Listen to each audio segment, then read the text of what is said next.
Histoire de mes plus vieux ancêtres dont je suis très fier descendant. 22 juillet 1137, a lieu à Bordeaux, le mariage entre Louis VII, roi de France, mon 29e et 31e grand-père, et la remarquable Aliénor d'Aquitaine, mes 28e, 29e et 31e grand-mère, reine de France et reine d'Angleterre, duchesse d'Aquitaine, comtesse de Poitiers, l'une des femmes les plus riches et les plus puissantes du Moyen-Âge, mère des rois d'Angleterre, Richard Ier, cœur de lion, et Jean, Temtera, et arrière-grand-mère de Dom Afonso III, roi du Portugal, mes 25e et 26e grand-père. Aliénor d'Aquitaine, reine consort de France et reine d'Angleterre, duchesse d'Aquitaine, comtesse de Poitiers est née à Bordeaux, le 1er avril 1122 et décédée à Poitiers, le 31 mars 1204, elle était la fille de Guillaume X, le Saint, duc d'Aquitaine et Aliénor de Châteauroux, petite-fille paternelle de Guillaume IX, le Troubadour, duc d'Aquitaine et de Mathilde Philippa de Toulouse, et petite-fille maternelle d'Amerigot Ier, vicomte de Châtellerault et Maubergeonne de l'île Bouchard. Aliénor d'Aquitaine était l'une des femmes les plus riches et les plus puissantes du Moyen-Âge, ayant été duchesse d'Aquitaine et comtesse de Poitiers de son propre droit, sue au jure. Elle fut également reine consort de France, de 1137 à 1152, comme épouse de Louis VII, roi de France, puis reine d'Angleterre, de 1154 à 1189, comme épouse d'Henri II, Plantagenet, en plus d'être matriarche. De la dynastie Plantagenet, qui régna sur l'Angleterre entre 1154 et 1485. Elle était la fille aînée de Guillaume X d'Aquitaine, à qui elle succéda en 1137, et d'Aliénor de Châteauroux. Aliénor d'Aquitaine était la patronne d'importantes personnalités littéraires telles que Bernard de Ventadorn, Oise et Benoît de Sainte-Maure, ainsi que de plusieurs ordres et congrégations religieuses catholiques comme l'abbaye de Fontevraud. Il dirigea des armées à plusieurs reprises au cours de sa vie et fut l'un des dirigeants de la deuxième croisade. Devenue duchesse d'Aquitaine à l'âge de 14 ans, Aliénor est devenue l'épouse la plus recherchée d'Europe, ayant épousé, 3 mois après être devenue duchesse, le roi Louis VII de France, avec qui elle a eu 2 filles. En tant que reine de France, Aliénor a participé à la deuxième croisade, se rendant en Palestine à la tête de l'armée d'Aquitaine et du Poitou contre les forces de l'islam. Après 15 ans comme reine de France, elle demande au pape Eugène III l'annulation de son mariage, annulation accordée le 21 mars 1152, sur la base de la consanguinité du couple, ils étaient cousins au 4e degré. Ces 2 filles furent déclarées légitimes et leur garde fut accordée à Louis, tandis que les terres d'Éléonore lui furent restituées. Peu de temps après l'annulation, Aliénor épousa Henri Plantagenet, duc de Normandie et comte d'Anjou le 18 mai 1152 dans la cathédrale de Poitiers. 2 ans plus tard, à Noël 1154, elle et son mari, aujourd'hui Henri II, furent couronnés roi et reine d'Angleterre à l'abbaye de Westminster à Londres. Au cours des 13 premières années de mariage, Henri et Éléonore ont eu 8 enfants. Cependant, en 1171, il se brouille à cause de ses relations extra-conjugales, et il finit par l'arrêter en 1173 pour avoir soutenu la révolte de ses fils Henri, le Jeune, Richard et Geoffroy contre leur père.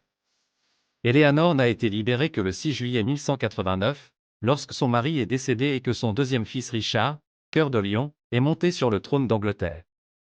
En tant que reine-mère, Éléonore a agi comme régente d'Angleterre et de Normandie lorsque Richard a participé à la troisième croisade, après avoir négocié sa rançon lorsqu'il a été emprisonné en Autriche. Lors de l'avènement de son fils João Semtera, en 1199, Léonore participa aux dernières batailles pour garantir sa permanence sur le trône. Et après une vie intense de 82 ans, étant successivement reine de France et d'Angleterre, elle prit le voile à l'abbaye de Fontevraud, où elle finit par mourir religieuse le 31 mars 1204. Biographie. Aliénor d'Aquitaine est née dans la cour la plus instruite et cultivée de son temps.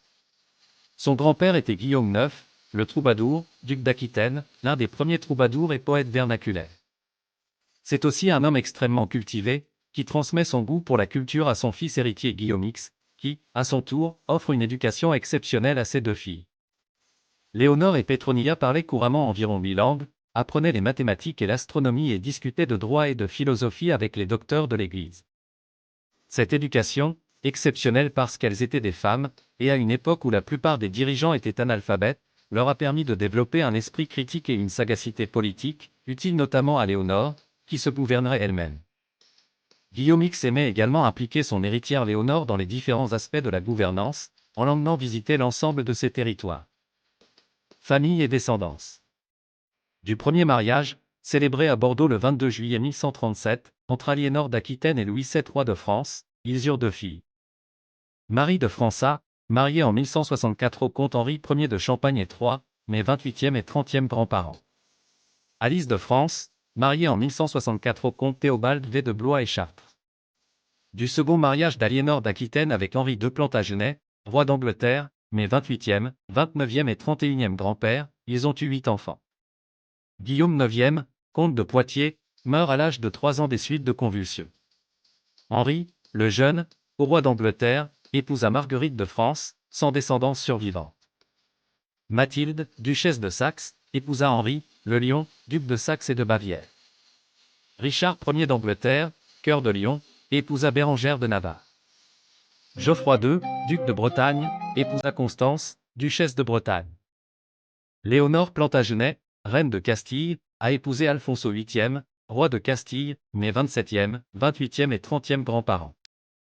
Jeanne, reine de Sicile, mariée pour la première fois avec Guillaume II de Sicile, sans descendance survivante. Elle s'est mariée une deuxième fois avec Raimundo VI de Toulouse, avec descendance. Joao Semtera épousa Isabelle de Angoulême. Aliénor d'Aquitaine était la grand-mère du roi Henri III d'Angleterre, arrière-grand-mère d'Édouard Ier d'Angleterre, arrière-arrière-grand-mère d'Édouard II d'Angleterre, arrière-arrière-grand-mère d'Édouard III d'Angleterre, arrière-grand-mère de Richard II d'Angleterre. Et il est l'ancêtre de tous les monarques britanniques des dynasties postérieures aux Plantagenets, de tous les rois de la maison de Lancaster et de la maison d'York, deux branches de la dynastie Plantagenet. Ainsi que la dynastie Tudor, résultat de l'union entre les Lancaster et les York d'origine galloise, la maison écossaise des Stuart, la maison allemande de Hanovre et la maison de Windsor, dont l'actuel roi Charles III d'Angleterre. Par sa fille Éléanore Plantagenet, princesse d'Angleterre, née 27e, 28e et 30e grand-mère, Aliénor d'Aquitaine est l'ancêtre de toutes les maisons royales ibériques et françaises. La petite fille d'Aliénor d'Aquitaine, Bérengère de Castille, née 26e, 27e et 29e grand-mère, a inséré son sang dans la lignée royale espagnole. Son autre petite fille Blanche de Castille est devenue Aliénor d'Aquitaine, ancêtre de tous les rois de France à partir de Louis IX de France et par sa petite fille Dona Urraca de Castille, reine du Portugal, née 26e et 27e grand-mère, mariée au roi Dom Afonso II de Portugal, née 26e et 27e grand-père, tous les rois du Portugal depuis Dom Afonso III du Portugal, né 25e et 26e grand-père, descendent de Léonore d'Aquitaine. Et par l'intermédiaire de sa fille Mathilde d'Angleterre, duchesse de Saxe, Aliénor d'Aquitaine est devenue l'ancêtre de dizaines de maisons royales et nobles allemandes, dont les maisons de Habsbourg, Wettin, Wittelsbach, Hohenzollern et Hesse. Grâce aux descendants allemands de la reine, son sang a été transmis aux familles royales scandinaves. À travers d'autres lignées, Aliénor d'Aquitaine est également l'ancêtre de la plupart des maisons royales et nobles italiennes et slaves. Louis VII, le jeune, roi de France, est né en 1120 et mort sur l'île de France, à Paris, le 18 septembre 1180, il était le fils de Louis VI, roi de France et d'Adélaïde de Savoie, petit-fils paternel de Philippe Ier, roi de France et Bertha des Pays-Bas, et petit-fils maternel d'Umberto II, le Gros, comte de Savoie et Moriana et Gisela de Bourgogne. Louis VII, également appelé Louis, le jeune, fut roi des Francs de 1137 jusqu'à sa mort. Il était le fils du roi Louis VI et de son épouse Adélaïde de Savoie. Il épousa Aliénor d'Aquitaine, l'une des femmes les plus puissantes et les plus riches d'Europe. Elle apporta avec elle le vaste duché d'Aquitaine dans le cadre de sa dot, étendant temporairement les terres capétiennes jusqu'aux Pyrénées. Cependant, l'union fut annulée en 1152, en raison de la consanguinité, malgré le fait d'avoir 2 filles. Marie de França, qui épousa le comte Henri Ier de Champagne et Troyes, mais 28e et 30e grands-parents, en 1164. Alice de France, qui épousa le comte Théobald V de Blois et Chartres en 1164. Aliénor d'Aquitaine épousa immédiatement après l'annulation Henri Plantagenet, comte d'Anjou, à qui elle donna l'Aquitaine et avec qui elle eut 5 enfants. Henri monta sur le trône d'Angleterre en 1154 et dirigea un vaste empire, marquant le début de la longue rivalité entre la France et l'Angleterre. Sous le règne de Louis VII, l'université de Paris est fondée et participe à la désastreuse deuxième croisade. Louis VII et son conseiller, l'abbé Suger, tentent une plus grande centralisation du pouvoir et favorisent le développement de l'architecture gothique française, représentée notamment dans la construction de la cathédrale Notre-Dame. Louis VII mourut le 18 septembre 1180 et fut remplacé par son fils unique, Philippe II. Mariage de Louis VII avec Léonore d'Aquitania.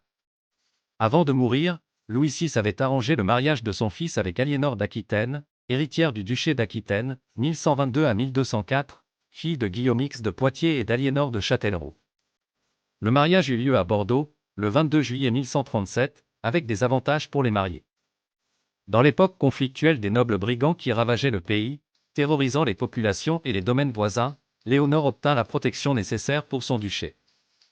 Louis triple presque les domaines de la couronne, puisque son épouse est dame d'Aquitaine, de Gascogne, du Poitou, d'Auvergne, de Bordeaux, d'Agen, de Saintonge, du Limousin, d'Amboumois et de Dordogne. Le caractère du roi, pieux, ascétique, naïf, grossier et peu vigoureux, ne convenait pas à son épouse forte, intelligente, raffinée et sensuelle, malgré le fait que pendant 10 ans il semblait vivre sans conflit sérieux. L'union, de laquelle sont nées 2 filles, Maria et Alice, était vouée à l'échec. Une déclaration est attribuée à Léonore, qui pensait avoir épousé un roi, mais découvrit qu'elle avait épousé un moine.